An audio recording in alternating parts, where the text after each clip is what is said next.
Hey YouTube, Alex Conley here today with another video. Today's video, I want to talk about why I left California. Some of you may be thinking, Alex, you lived in Colorado, you lived in California, now you're in Tennessee. Why did you leave California? And there's several reasons, but most of them relate to the cost of living. As most of you probably can guess, cost of living is astronomical in California. Primarily people deal with the high rent, but the high rent tends to drive the cost of everything else up. And so ultimately, when I was living in California, doing the coding boot camp at UC Berkeley, I had to think about, is this a place that I want to stay in the long term? And for the time being, I decided it wasn't for me. And the reason being is that it's very expensive in California. I paid around $1,225 a month for a small, not even one bedroom, not even a studio, but an SRO apartment, a single room occupancy. So I had essentially a room with a bed and a microwave and a mini fridge and a sink. And I had to share a bathroom and a shower with other residents of the building. The walls were relatively thin. It could get pretty noisy. There wasn't really much climate control, so on cold days it would be chilly in my room, and on hot days it would be pretty warm in my room. And this wasn't the fault of the building owner or the landlady. It was just an older building. So that's something that I essentially had to accept when I moved to California, is based on my income, based on my savings, I was going to end up being in older buildings that may not be as nice as some of the newer buildings. Reason being is the people without a lot of money in California have to compete for the cheapest forms of housing. So you often find yourself paying a lot of money for an old and small living situation. Most people have roommates. If they're not in a tiny sort of shoebox like I was, they've got roommates to split the bills. This is kind of my next point about California, is that because things are so dense in urban California, most people have roommates if their living space is big enough to have roommates, or even if it's not. I mean, sometimes 3 people will live in a one-bedroom apartment, even more than that. But people that I commonly saw applying for one bedrooms would do them as a triplet, and sometimes they would have 2 people in the bedroom and 2 people in the living room. So these are the types of things that kind of cause people to be stressed out. People don't have enough space, so they kind of tensions build up, they get stressed out, they don't really get alone time much. I was semi-surprised when I lived in California. It was very hard for me to find areas to be by myself. My car registration was expired, so I couldn't really take it out and go exploring out of fear that I'd get pulled over and ticketed. Car registration is very expensive in California, so it was kind of in a catch-22 situation.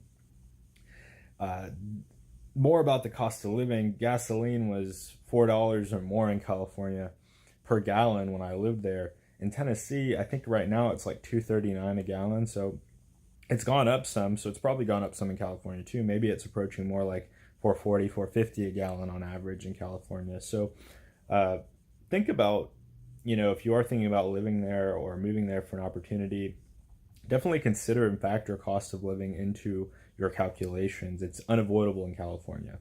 It's one of the most pressing issues in California. The cost of living, it also feeds traffic because people can't afford to live close to work.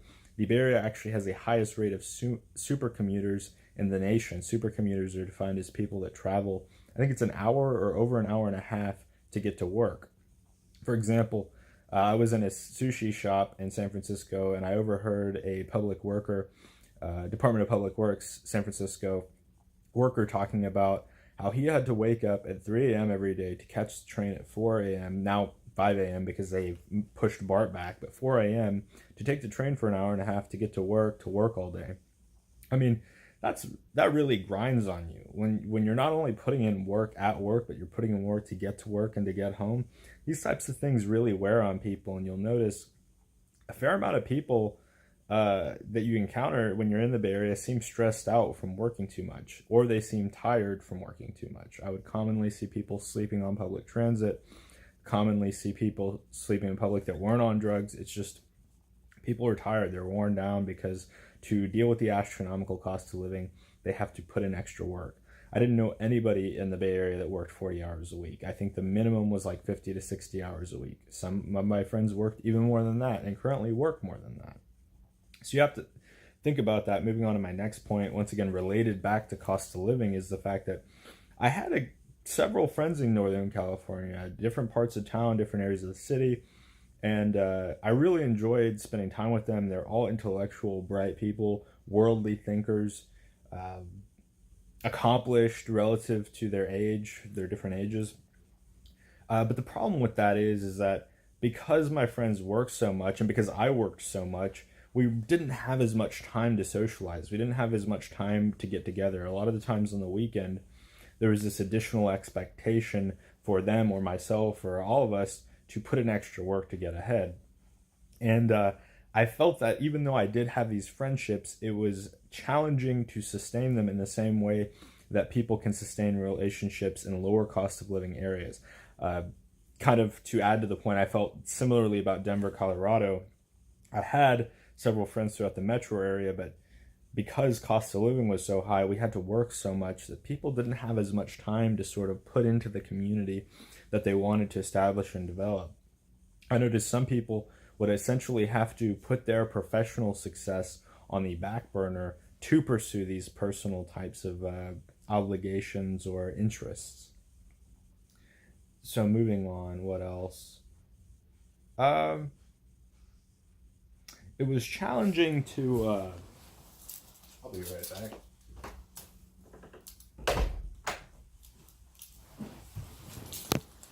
It was challenging to essentially plan out meals. And I know that sounds wild, but because groceries are so costly, and things are relatively low density outside of San Francisco, I'd find myself having to go to different grocery stores and to go through different selections of things that were pretty costly compared to what I was used to. So I might have less choice, even though there's more choice in the sense that California has a lot of produce, groceries, meat, all these different things.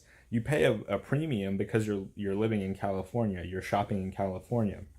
Sales tax is also relatively high when you consider California has a high income tax, high property taxes. These types of things really wear on you when you think, how much of my paycheck is going away in taxes and just paying a premium for things? This is why a lot of people in California do shop online. I think they are trying to figure out how to tax that as well. So when you're thinking about these different types of things, don't just think I'm going to pay a lot in rent or I'm going to pay a lot for transportation and food. Think about how much extra am I going to have to pay in income taxes to acquire those dollars to get the resources I need to survive. What else can I get into? Well, parking, even something as simple as parking. These are the types of problems that affect everyday people. If you park improperly, you'll get a ticket, and the tickets are expensive. I got a $65 ticket. After I paid the $4 for the meter in Oakland, I paid the $4. Turns out it was a street sweeping day, so I paid the $4. Then I got a $65 ticket. I had to pay it because if I didn't pay it, it would go on my credit record. It would affect my credit score and prevent me from being able to use my credit. So definitely think about that. If you are going to own a car in California, particularly Bay Area or Los Angeles, think about how much you're going to end up paying for parking. Not only is the meter going to be expensive, not only is private parking going to be expensive, but things like tickets are going to be more likely to happen in places like California. Not only do you have to think about where you're parking when you leave your house, but you also got to think about street sweeping. Most of urban California has street sweeping because of the high pedestrian population and a lot of trash. So some people think they just use it to justify putting out more tickets. Regardless of the reason, anybody living in California has to be cautious of this. They have booting and towing and different kinds of things to use on people that don't comply with parking restrictions. Let's see what else. Well, so I don't have family in California. I don't have much family in Tennessee either, but I did have some people that were friends of the family that when I live in Tennessee, they are able to step in and help me out when I run into different challenges. Because the Bay Area, things are so spread out, if I had an issue, it might be several hours before a friend could get to help me, or they might be at work down in the South Bay, and it might be even more time for them to be able to help me. So when you are thinking about California, you're thinking about what about a support network. Your support network may consist of just the people you work with. Because I was self-employed, I didn't really have that support network to the same extent that some other people may have. Now, your mileage may vary. It may be that I'm not super outgoing, but that was kind of the thing that I struggled with there. I didn't have an uncle or an aunt or a mom or a dad or grandparents to call on to go live with. I essentially was stuck paying a premium for this low tier housing, and didn't really have many ways to cut down on expenses. I didn't have a kitchen in my apartment building, so I essentially had to eat out pretty frequently because eating microwave food all the time is not very good for your health. So, anyway, uh, well, kind of moving on to the next point. Some people say, well, there's so much nature in California. There's so many outdoor opportunities. Why don't you just go outside and go exploring? Well, going back to the high cost of living and the crowded sort of nature of Northern California, I knew that all the time I spent not working, I was going to have this worry in the back of my mind. Am I going to make enough money to survive? And secondly, if I do go out to something, it's probably going to be crowded. 8 million people live in the Bay Area.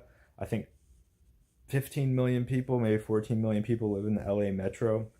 All these people also want to go outside. All of these people also want to spend time at the beach. They want to spend time in the mountains. And anytime you're going to any of these attractions, you're going to deal with these crowds. You're going to see these large numbers of people, regardless of what it is that you're checking out. The internet has somewhat contributed to this in the sense that people can easily find out about these attractions through Google.